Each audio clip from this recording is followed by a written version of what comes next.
को नाथ भगत सुधी भैया की आवेगी।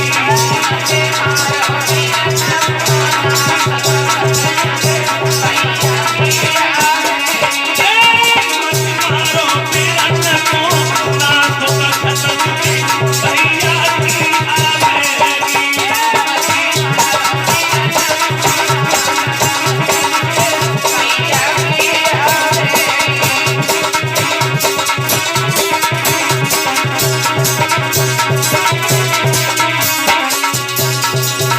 बोली रुक्मिणी नाथ, अरे कैसे आवे मेरा दशहरा,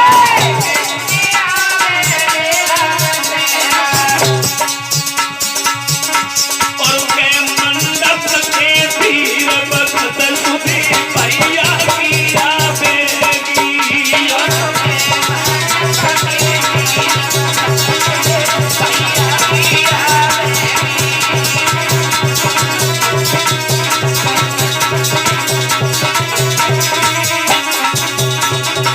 और बोली है श्याम सुंदर, अरे कैसे आवे होली दिवाली,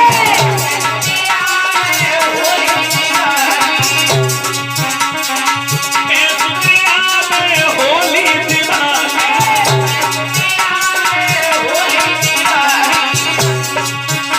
और के भैया, और के भैया की मौज भगत सुधी भैया की आवेगी।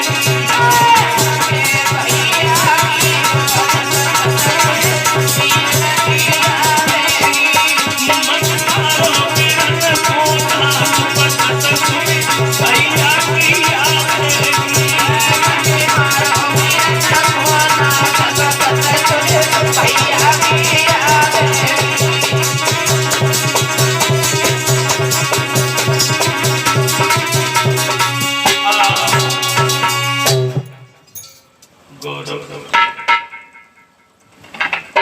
रुक्मिणी ने पैर पकड़ लिए नाथ भैया को मरवाने के बाद।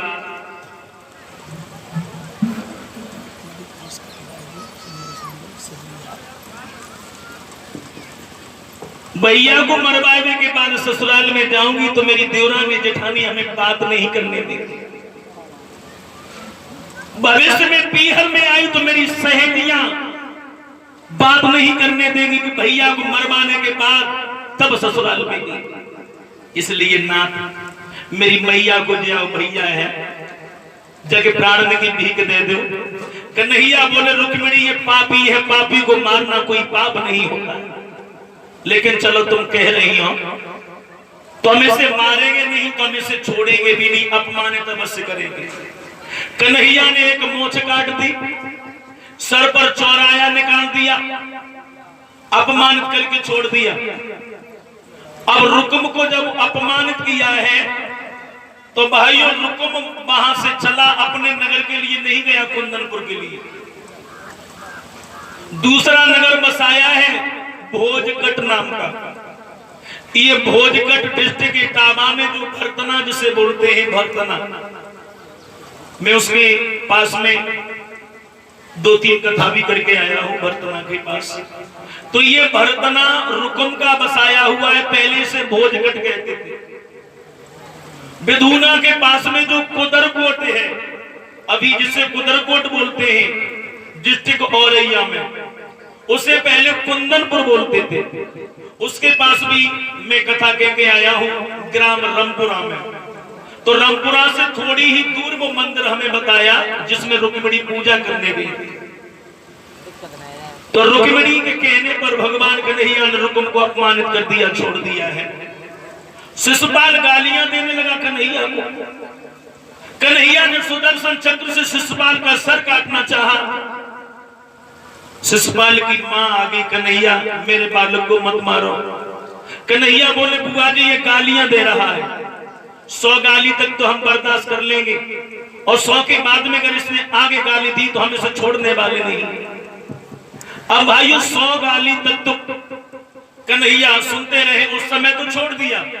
महाभारत में आगे चल के 101 गाली भई है। कन्हैया ने सुदर्शन चक्र से शिशुपाल का सर काट दिया, इस तरह से शिशुपाल का भी वध किया था। अब रुक्मिणी को कन्हैया लेके गए हैं द्वारिका में। इसके हमें दो प्रमाण मिलते हैं। कुछ कवियों का मत यह है कि कन्हैया फिर वापस गए थे कुंदनपुर में, क्योंकि रुकम तो चला ही गया था, कोई डर ही नहीं था। और कुछ विद्वानों का मत है कि कन्हैया द्वारिका में ही ले गए रुक्मिणी को, वहीं जाके विवाह